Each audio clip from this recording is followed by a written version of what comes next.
That's the So there are all autolingual those kinds of method. soft skill things. Yeah, Yeah, yeah, beautiful. Yeah, well, you know what? Now that you say something about this, the emotions and all that, so you agree actually with that little with that quote. Is that I do Maslow and then in order to do Bloom. uh-huh. I do Maslow and then Bloom. Have you heard about that one? Have you seen it? I hadn't It's heard that. No, yeah, but it makes sense. That does make sense. first do Maslow and then I go do Bloom. So that's a good one. Yeah, So now we have, and you were saying something, it's not about only the skills, but it's also the soft skills and all the sub skills that actually are a little bit more powerful, I said, that the skill itself. yeah, So how can teachers move from control practice to real language use more effectively? What's your suggestion, yeah. recommendation there? It's an interesting thing because control practice is often frowned upon a lot, and and yet, as a language learner myself, I know it really helps with my confidence to be drilled, to be drilled and feel sure that I've got that and I'm saying it right. And that's probably more to do with, when you're drilling up, teachers, when they're drilling, they think they're teaching speaking, but they're not, they're teaching listening because you repeat it for them and then they say Yeah. it and you repeat it for them, they say it again. Actually, you're teaching them to hear it rather than teaching them to say it Hmm. because, you can't say it because you haven't really heard it clearly. So, there's that interesting thing about controlled practice, I think. But about getting to free practice, I think it's very important that we do, a lot of free practice. We do lots of role plays and discussions, discussions and debates, particularly where students are able to apply the language to express themselves genuinely, not to do what's on a tape script or go Exactly. through a play, but actually, express what they want to feel, to kind of use language creatively and talk about themselves, express something about their culture or their emotions or what they're thinking or feeling. That can be within the framework of a role play, but I think it's important that that personalization and Definitely. applying language to yourself, has a Definitely. has a big So, factor. so having this in mind, then, uh, if you had to redesign a lesson from scratch today, what would you remove immediately then? I don't know. Probably the grammar element. Um, I, you I know, saw it coming. and it's not necessarily removing things. It's in a lot of cases it's more like moving them. Yeah. So that you actually start off with free speaking rather, because there's been this tradition, like the PPP tradition, is kind of you present some grammar, you give some controlled practice, you do some free practice. Okay, they've learned it, and without any conception of, well, did they already know that language, or have they really understood it, or anything like that. So I think the thing to do is be more like a doctor analogy and start with the free practice and Yeah. see what they understand, see what language they're producing, see what help they need. So diagnose from actually getting them to do the speaking, then sort of do the input and help them, and sort of, so that any grammar you teach is a reaction to what the problems that they've had, you know, rather than sort of you deciding first what the grammar is, and then we practice the grammar, and then we use the grammar in speech. So I think that would be how I would change the lesson. The I main mean, one. there are some course books that do that, some sort of task-based learning. I mean, that's kind of form of TBL or test, teach, test as well, which is, Hmm. but these things are harder to get into course books, I think, because you can't, within a course book, you can't predict what problems the students are going to have. Well, you can predict them, but you might not get them right. You're guessing, really. But whereas Yeah. a teacher, if a teacher sits down and gives us students a speaking task to do, for example, then they can diagnose what they need to do from that, and then sort of help them with it, Exactly. give them an opportunity to reuse that, give them plenty of opportunities to sort of take that into the real world as well and see what they can do with it. Whether it's, okay, now go and do some research online for this, or, you know, find social media that people Definitely. on social media that say this, or create your own TikTok video to kind of, Mhm. all of those sort of kind of things. We've got a lot more avenues now for kind of language use and creative language use that can be real as well. Definitely. So this TBL also matches with PBL, right? With the project-based learning. Yeah, project-based learning as well. Doing projects is great, and that's you can get some really authentic language use there, and get students working together in whatever Create. languages they have as well, and to create Definitely. something. But this idea of having sort of realistic tasks and creativity and using language in a real way, I think I'm very much in favour of. Definitely. So now moving a little bit forward to talking to teachers now. A little bit more. Again, let's come back talking to the teachers. Hey guys, come on, start doing teacher training. Come on. Attend workshop, but not only just stay there, listen, or check on your phone, you gotta pay attention at least, Yeah, because that's another yeah, way. Or you just go over there because you want to just talk with the teacher from the other school and then you stay outside of the room. What's the point? So, what are yeah. teachers doing today that they should probably stop doing immediately then? Um, I think no, I don't know about things they should stop doing. There's certainly things they should start doing, or if they're not doing them already, I mean, I've learned. I finished my kind of master's degree in 2004. I did a master's in educational technology, finished it in 2004. And if I hadn't learned anything more since then, I wouldn't be employable now because, things have changed so much. So I think, Definitely. what you need to do is take some responsibility for your own development, be interested, be curious. And there's an awful lot that you can learn just for being online. There are great communities of language teachers online, and you can reach lots of different people through, networking online, being on LinkedIn, and actually checking your profile regularly, see what other people are posting, Yeah, writing a blog yourself or creating a video YouTube channel yourself and sharing your own ideas and getting some feedback from them.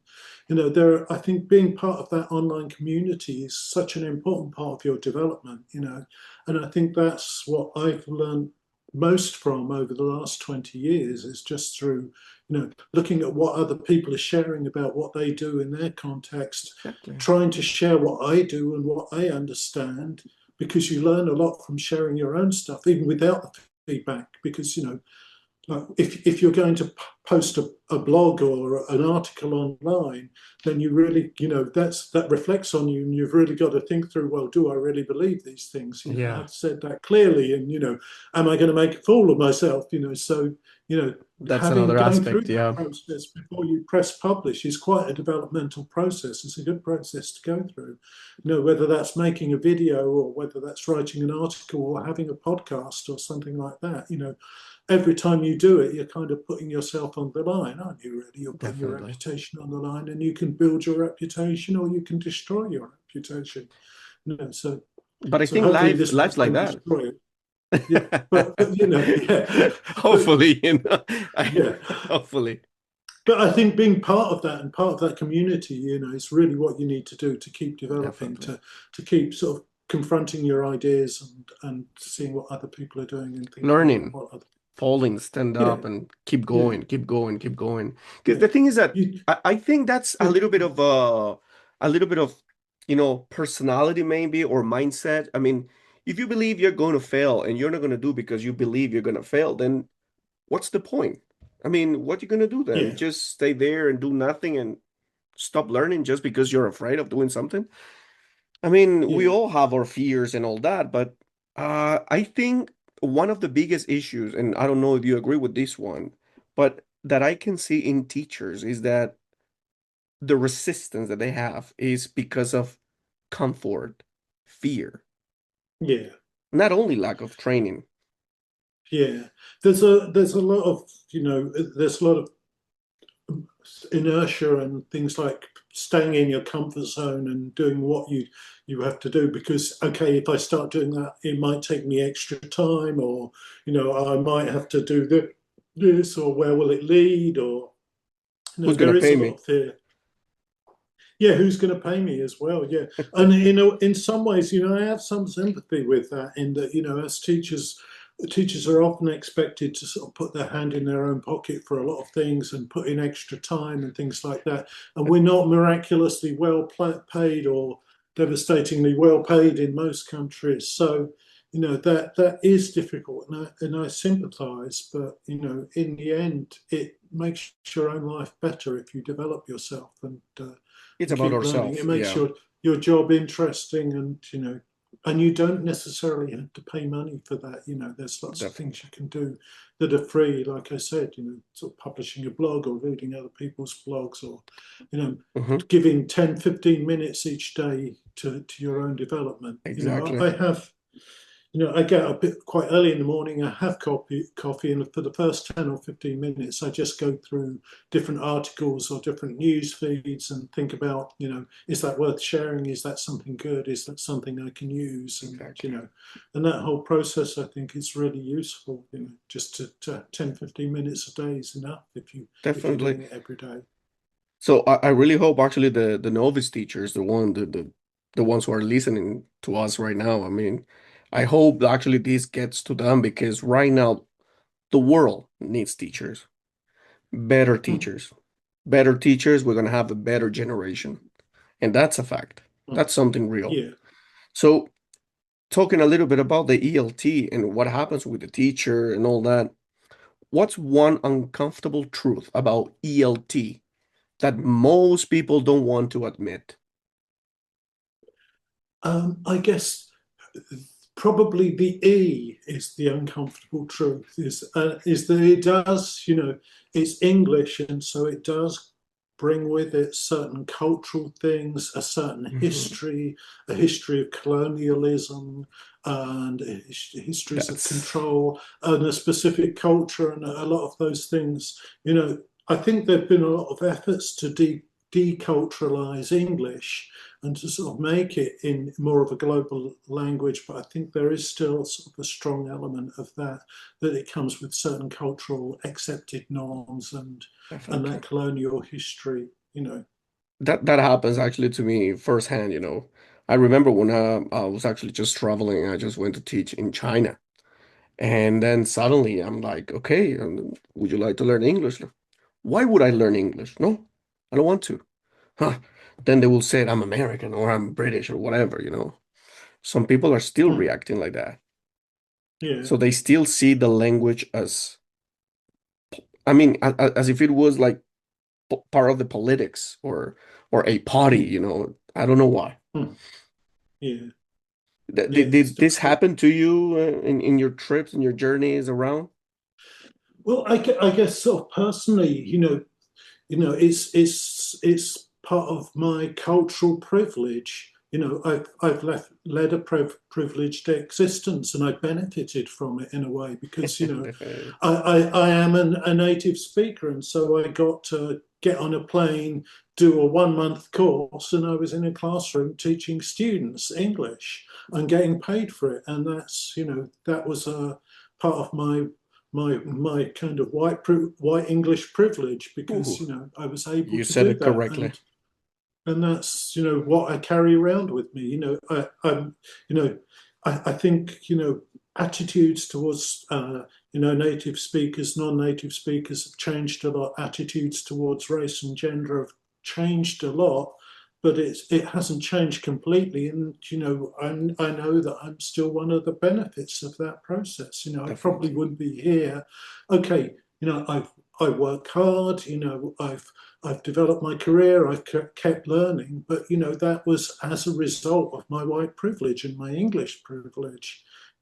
So somebody could be from another nationality, a different, or even just a different gender, have worked equally as hard and not gotten anywhere near the kind of benefits or the kind of status that I've managed to achieve, and that's you know I mean, I guess I feel guilty about it, but that's the Oh, well, world that we yeah, I live in. mean, But definitely. And yeah, but that is you're one of the 100% right. things. Yeah, definitely. And I feel you. And I've seen those cases a lot. And it's quite sad sometimes because, You see wonderful educators, non-native, let's call it like that, non-natives educators who are really good, wonderful teachers. They've been actually learning and studying and doing many things. Hmm. Suddenly, they're discriminated because of the nationality. So it's like, Hmm. it Yeah. hurts. It Hmm. actually hurts because it's like, why? But yeah, that's the system. And that doesn't mean, I mean, we agree with it, but what can we do? I mean, Yeah. Yeah. Yeah. it's not in our Yeah. And hands. yeah, things are changing, and just I think the only thing we can do about it is speak up about it really, basically, and acknowledge that it exists. I think those are some big steps forward. Well, big steps, small steps forward, and to try and Definitely. help Maybe out that's people in another that way. uncomfortable truth in the ELT. Yeah, yeah, I That's think so. another one. Yeah. So, if a teacher wants to upgrade their teaching starting tomorrow, what are three concrete changes they should implement? I think three things that you could do immediately. The first one would be my number one would be either write some kind of blog or a video or start a video or channel or something like that where you publish reflections on your teaching of what you do, because that I think reflection is hugely important, and thinking about what you do and thinking through what you do and actually sort of publishing something about that will force you to sort of really think deeply and seriously about those processes and maybe get you some feedback and things like that as well. So I think that's something important that you can do. Still, That maybe that's number one, yeah. uh, Number two, things that you can do. I think make sure you're looking around and reading and finding out what other people are publishing and sharing, exactly. and start thinking about and considering that. Whether it's listening to this podcast or reading articles or watching videos or finding out about new technologies and things like that. Pick something and try and do that. And I think the third one, the a nice complement to that, I think would be something we haven't discussed yet, is action research. Mhm. Actually, start doing some action research and find out how things are going with your students. Try things out, do some research on them with your students, and find out how well they work. So that you're kind of looking outside, you're taking things from the outside, you're reflecting on your teaching, and you're taking Mhm. things into your classroom, trying them out, and really sort of Definitely. trying them out in a thoughtful way, rather than just, okay, I tried this new activity today, yeah, I feel like it went okay.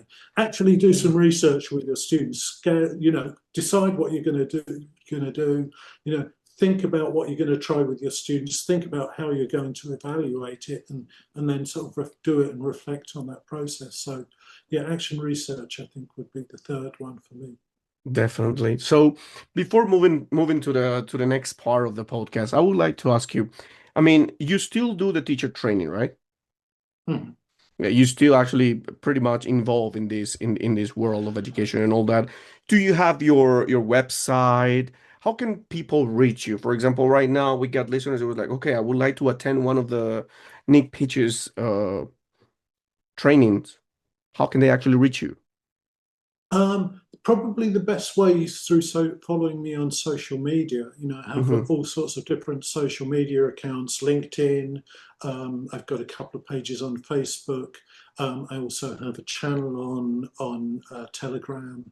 So and anything I'm doing, if I'm doing some training, and then I'll post a link to it through there. Got it. I've got a couple of things coming up over the next couple of weeks, and I'll push links through there, and so people can find out what I'm doing. Most of the time, those are free as well. It's free to sort of subscribe to the Wow. links to the channels, and most of the training that within that kind of context I do is free. The other kinds of training I do is, I write courses, which some of which are published through the British Council. I do a lot of course writing for them, and most of those are on the Teaching English site, and they're free Mhm. courses. and I publish some of my own commercial courses on through Peachey Publications, Yeah. my publishing company. And then the other part of the training that I do is either online conferences I'm asked to do, or sometimes specific schools will hire me to do training for 20 or 30 of their teachers. Wow. And I guess to attend that kind of thing, you'd have to get someone from your school to organise it, or something like that. But there are also I also have a Scoop It site called Scoop. Scoop It is a kind of quite an old social Mm, media platform yeah. where you can curate links. I have a Scoop It site where I have my portfolio, and most of the online or conference training that I've done that's been recorded is on there, so you can just go and watch it if you want. Mhm. Okay, it's not as good as being there or anything like that, but and it's not interactive. But if you just want to watch a webinar or something like that, then you can go and do that Well, there. that's actually I the can other share the part. links with you if you want to post them. Yeah, Yes, definitely, definitely. I would like actually to if you can help me out with all the links that you have to all your yeah, social media yeah. website. I think you also have a YouTube channel because I follow your YouTube channel, I think. Is it I yours or do. I do have a YouTube channel, but I don't think I've published anything much for quite a long time now. I started one up back in 2004, and I used to produce a whole load of tutorial videos, ed tech Mhm. tutorial videos. But then, technology changed so quickly that I was constantly having to update them, and so I thought this is no, it's not That's supportable it. really. It's taking up the whole of my time, and I didn't have enough time to earn a living. So I haven't Def- published much there very much. Most of what I publish is in text now. It's kind of articles mhm. either through on my own sort of platforms, or articles that I'm asked to write for other people, or through online courses and things like that. But I share links to all this through social media. Amazing. Perfect, perfect. Yeah, because definitely there will be people actually pretty much interested in this type of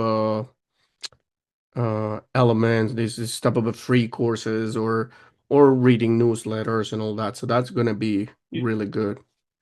So I'm asking you this because for sure we're gonna have a lot of people interested in these ones, novice teachers who would like to learn a little bit more about it. So I will actually add them in this podcast right now. And I will just follow up in a LinkedIn because I've actually downloaded some of your free not free newsletter. It's like free ebooks that you actually post yeah, sometimes publish, yeah. yeah, I've shared some and free ebooks for and free free. lessons every now Yeah, and yeah. then. They're very, very interesting, especially the one that you actually published not long ago is the AI one. The AI. Yeah, Yeah. yeah. I published a few books on AI and a few lesson plans that Hmm. incorporate it, things like that. And so That's a good that's one. that I like to do through the publishing. Amazing. So, just moving to the last part of our wonderful conversation here with you. So, what will language classroom look like in 5 or 10 years? What do you think? It's a difficult answer, and it's difficult to predict those things. Um, you know, I think it's easier to sort of think about the business of language learning and teaching, and by that I mean sort of there's the kind of school levels, aren't there? There's sort of state school levels where you go to primary school, you go to secondary school. Those levels, I think, aren't going to look terrifically different. We're still going to have kids turning up to school with a teacher at the front. Maybe they're doing more interesting things and they've got more interesting homework through AI and various technologies. Then there's the next level up. There's sort of private language schools where people pay to go because they want some extra lessons, they want to do better, or they maybe want smaller classes, better quality of teaching. And again, I think those are still going to exist. There are Mhm. still going to be people who want to go along because to learn a language, you're still going to need to interact with other people, not just AI. Still really useful to have a teacher to help motivate you and to sort of build the relationship and check that you have actually done your homework and stuff like that. No, so there's going to be that. And there's still I think where AI is going to impact a lot will be online learning, and what I see happening within the next few years is that you'll be able to sort of book a lesson with um, a very high quality AI teacher who looks just like me or you or whatever in an app on your phone, and you'll be able to have a Oh, one-to-one lesson with them, and they'll be oh, able to teach you some English. And I think that sort of within the next 4 to 5 years, that's easily possible. And that person will be almost indistinguishable from a real person. It will look like someone, it will interact with you real, it will listen to what you're saying and understanding it. And because of the nature of technology, that experience will be much, much cheaper than it's ever been before. And what I'd like to see is that will enable a lot more people to learn the language who haven't been able to afford to before. That would be my ideal. So that would sort of, in a way, democratize this sort of access to English, yeah. so that just for a few dollars you can have a 1 hour lesson with an AI. It's really good quality learning experience. Okay, it may not be as good as a real teacher, but it will be sort of much, much cheaper. You can have a reasonable Exactly. learning experience and sort of learn something from that. And then at the next level up, there are for people who really want a high quality level experience, and who have the money to pay for it, they'll be able to go and hire a real teacher to study with online, have a one-to-one class, and that should make those real teachers much more valuable. Hmm. And so hopefully, hand on my heart, hopefully, I don't know that this would be happening, but those teachers would be able to charge that much more because they are real Exactly. teachers. They are good, and they can deliver on another level that AI can't, perhaps. And so that's what I'd like to see. Ooh, Whether that I beautiful. don't, That looks beautiful there. I wish I could see it too. That sounds great for all of us. Yeah, that would actually help a lot the teachers right now because worldwide right now the teachers have been very underpaid and they're actually having a really hard time. I had a wonderful guest here, Mike Lehman, and he actually gave me a pretty shocking statistic about the teachers in the UK. I mean, it's like a year, like 250,000 teachers left the education system. I mean, yeah, that's I can believe that. shocking, Yeah, shocking. And the same thing actually happens in the States, and it's a kind of a something happening worldwide. It's like a trend. yeah. And I think in a lot of ways, a lot of the problems with reasons why teachers are leaving isn't necessarily because they don't like the students or they don't like teaching. A lot Yeah. of it's the kind of administrative work that goes around it. And it would be good to see AI taking that load off. So that when you go into the classroom, you can go in and be with your students and relax and enjoy being with them, enjoy teaching them without Yes. this huge burden of all this other work that you have to do that kind of drags so many teachers down.